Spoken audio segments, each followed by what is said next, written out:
So who loves shopping? No. Me. That's the next question. Who doesn't like shopping? Me.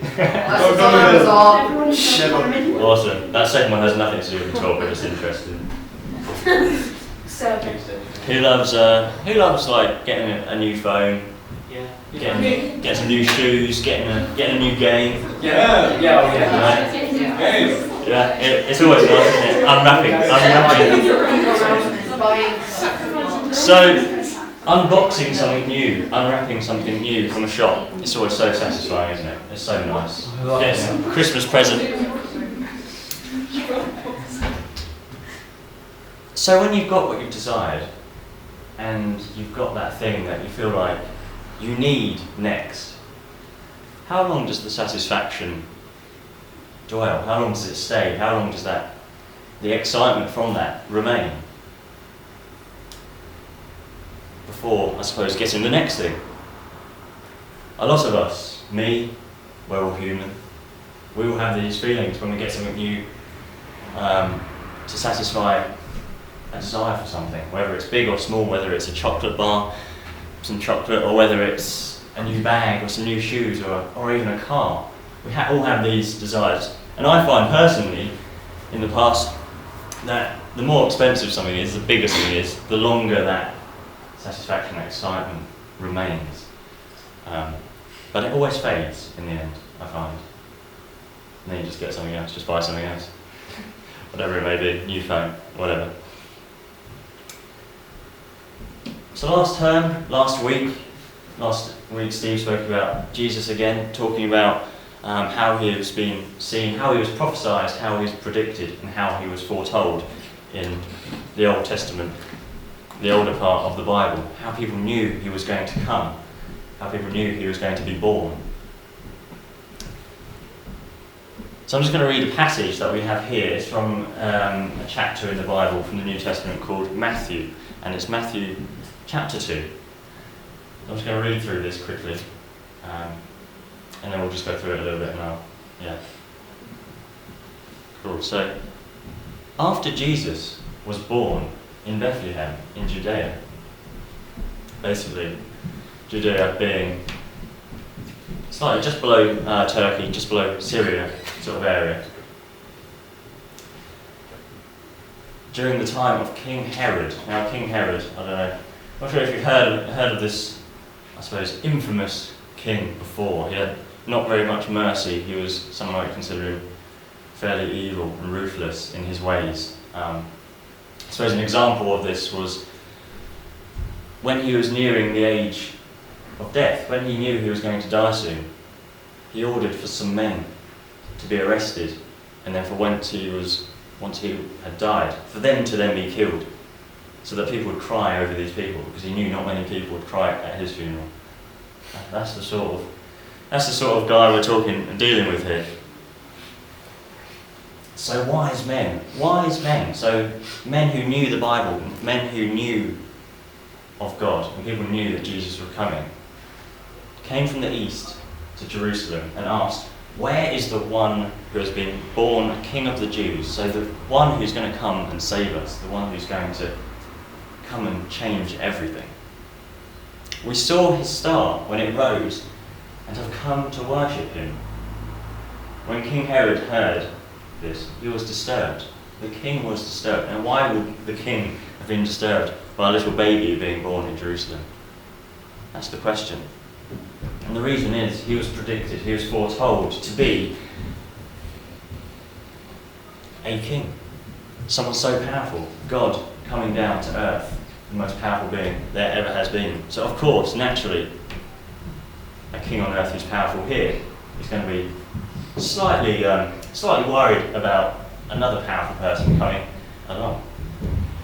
So he was truly disturbed, and also all of Jerusalem with him were also disturbed. When he had called together all the people's chief priests and teachers of the law, so people very high up, people who knew what they were talking about, I don't know, sort of similar today, maybe monarchy, maybe politicians, maybe people high up in the church. And he asked them where this Messiah, where Jesus, was to be born. "In Bethlehem, in Judea," they replied, "for this is what the prophet has written. This is what has been said." So then Herod called these wise men secretly and found out from them the exact time the star had appeared to them in the sky, the star that was going to guide them to this baby Jesus. He sent them to Bethlehem and said, "Go, search carefully for the child. As soon as you find him, report to me so that I may go and worship him." For they knew he was going to be the Son of God, God in human flesh. But when he says, "so that I can go and worship him,"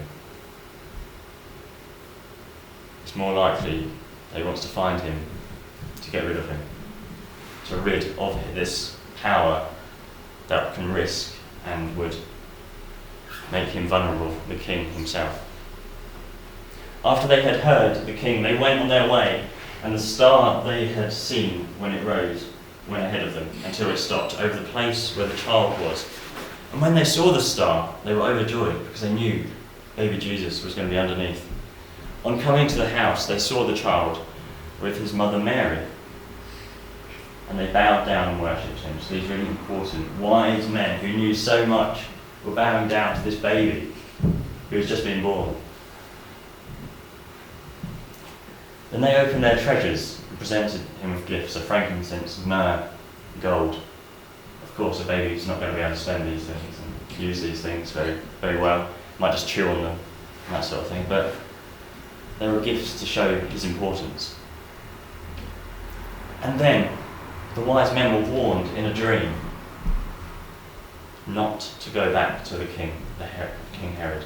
And they returned to their country by another route. Now, why couldn't they go back to the king? They couldn't go back to the king because,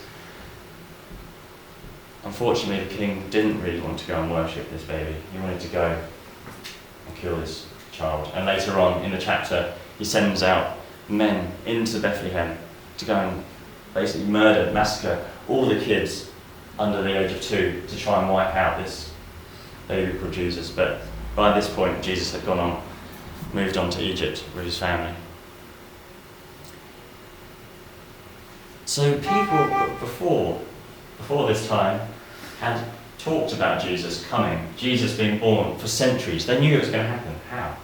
How did they know? They were prophets. They were people that knew God.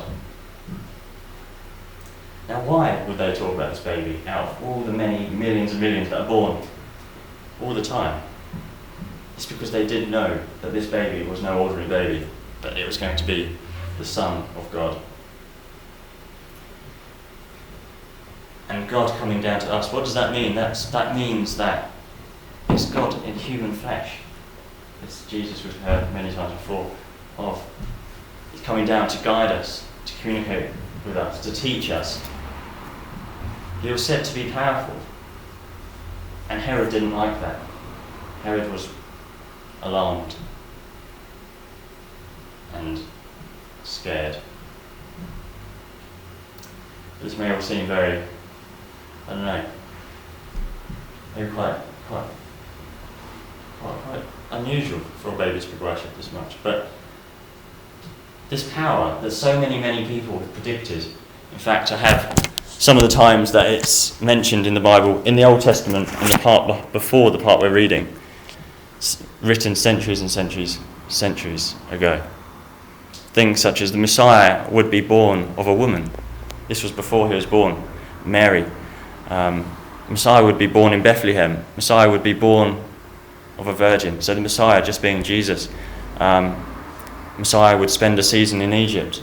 They knew he would escape to Egypt because Herod would want to kill him before he was even born. This is just, it just goes on and on. There's something like 450 accounts of Jesus before he was even born to Mary. Now this power, this grace that Jesus brings, and the power that was predicted that would come in this baby,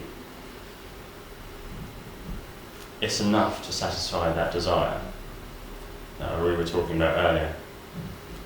For many of us, it's just one example, but that example, that desire for self-validation, self-satisfaction, to make us feel whole, to make ourselves feel complete and worthy.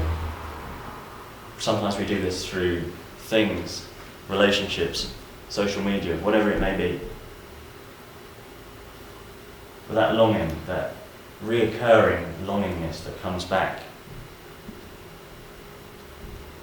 Jesus can feel that, God can feel that. And from experience, that satisfaction doesn't go away after that, once you've got it, once you've found him. Like, whether it be, as I said, chocolate, I have one of those latest, it's very nice, or nice shoes, or even, as I said, even a phone, whatever it may be. And then if this is that sinking feeling afterwards when the satisfaction leaves, and then you've got to, I suppose, find something else, when the chocolate's being eaten, imagine that. It goes, the satisfaction goes. When those shoes get dirty, grubby, finished with, and the new pairs come out, which is obviously better. Even when these were the ones you knew would finish and complete that satisfaction, there's always a better pair. Always comes along. It can go, it can vanish. You throw this phone, you're in. It can all go, it all vanishes, you can't see it anymore. It's done, the satisfaction's done. But if this rather nice circular representation of God, of Jesus, is what I'm explaining, and in it, for example, can't be extinguished, can't be gotten rid of, and will never leave you. However much you try, it's not vanishing. It's staying right with you every step of the way.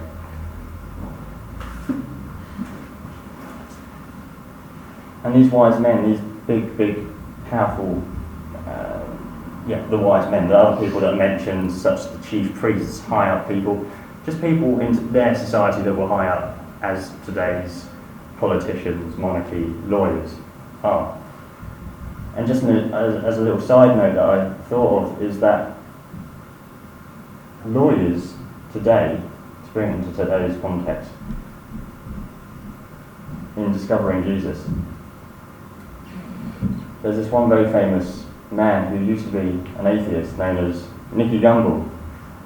Some of you may have heard of him, but he was learning, he studied law at university, and he thought, what I'm going to do is take the Bible, being someone who knows the law, I'm going to study the evidence, I'm going to study the proof, I'm going to study the facts in the Bible to prove it wrong, to prove it does not make any sense and that it can be proved wrong, basically. And in doing so, he became a Christian because he proved that the evidence matched up, that is correct, in fact accurate, that there was a man called Jesus and that he did what he said.